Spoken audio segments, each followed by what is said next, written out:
महाराज, आपलं कामकाज आहे, आज स्थगन नाही आहे, मला माहिती आहे. नियमाप्रमाणे आपण बिलकुल आपली पत्रिका तशीच आहे.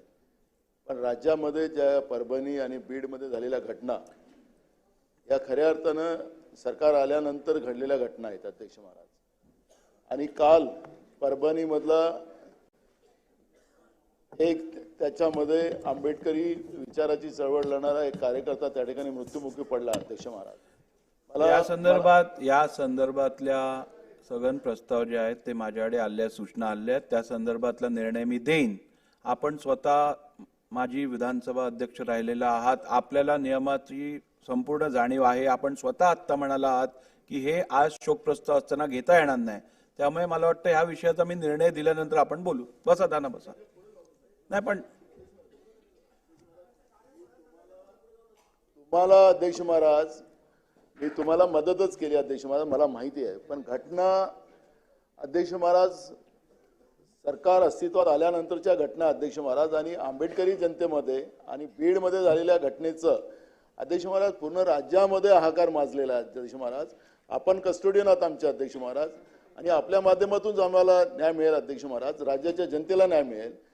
सरकारने उत्तर द्यायची तयारी दाखवावी अध्यक्ष महाराज. मला माहिती आहे कामकाजाचं भाग मला माहिती आहे, पण अध्यक्ष महाराज ही गंभीर बाब आहे आणि गंभीर बाब असल्यामुळे अध्यक्ष महाराज राज्यामध्ये लोकांमध्ये तीव्र चीड परभणीच्या आणि बीडच्या घटनेचे अध्यक्ष महाराज आहे. आणि म्हणून मी आपल्याला विनंती करतो अध्यक्ष महाराज, आपण निर्णय द्याल तो आम्हाला मान्य राहील, पण सरकारने याच्यातली भूमिका मांडावी अशी आम्हाला सरकारला विनंती आहे. अध्यक्ष महोदय, सरकारची असं नाही चालणार. नाना बोलले नाही आता, परत नाही. बसा. या संदर्भात ऐका, बसा.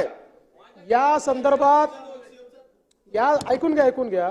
या संदर्भात सविस्तर चर्चा करण्याची सरकारची तयारी आहे. त्यामुळे मला असं वाटतं अध्यक्षांनी जो दिवस नेमून देतील उद्याचा, आज आपला शोक प्रस्ताव असल्यामुळे आपल्या काही प्रथा परंपरा आहेत, मात्र अध्यक्षांनी उद्याचा दिवस नेमून दिला तरी आम्हाला हरकत नाही. या संदर्भात पूर्ण सविस्तर चर्चा आपण करू.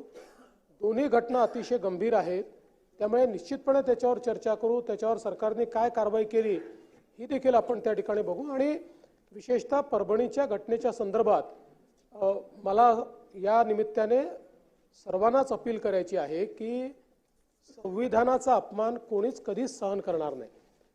आणि ज्यांनी तो अपमान केला तो मनोरुग्ण आहे. मनोरुग्णांनी अशा प्रकारचा अपमान केल्यावरही कारवाई झालेली आहे. तथापि तिथे एक संतापाची लाट आली, त्याच्यामध्ये काही गोष्टी झाल्या. मला असं वाटतं की भारतरत्न डॉक्टर बाबासाहेब आंबेडकरांच्या संविधानाला हे अपेक्षित आहे की एखादी घटना झाल्यानंतर संवैधानिक अशा पद्धतीनं त्या संदर्भातली प्रतिक्रिया उमटली पाहिजे. मात्र आज याच्यावर अधिक बोलण्याचं कारण नाही आहे. निश्चितपणे अध्यक्ष महोदय ज्यावेळी वेळ राखून देतील त्यावेळी याच्यावर सविस्तर चर्चा करून त्याच्यावर योग्य उपाययोजना आपण करू. आणि मला अपेक्षा आहे की विरोधी पक्ष देखील याचं राजकारण न करता या संदर्भात आपल्याला राज्यात कायदा सुव्यवस्था कशी ठेवता येईल आणि अशा प्रकारच्या घटना कशा घडणार नाही या संदर्भातल्या चांगल्या सूचना विरोधी पक्ष देखील करेल हा मला विश्वास आहे.